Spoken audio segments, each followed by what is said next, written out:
Allah Jalla Jalaluhu says, surely Allah was pleased with the believers when they were swearing allegiance to you under the tree.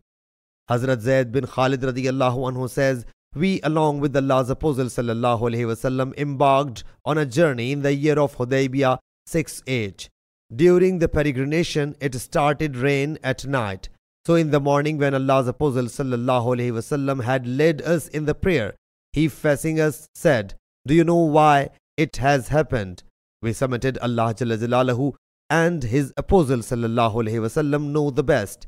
He sallallahu alaihi wasallam said that Allah Jalla Jalaluhu said, my bondsmen awoke in the morning in this state that some of them believed in me and some of them disbelieved in me.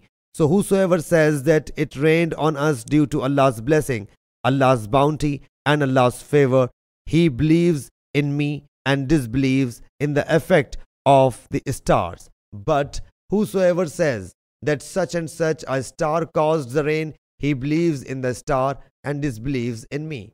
Sahih Bukhari, Hadith number 4147.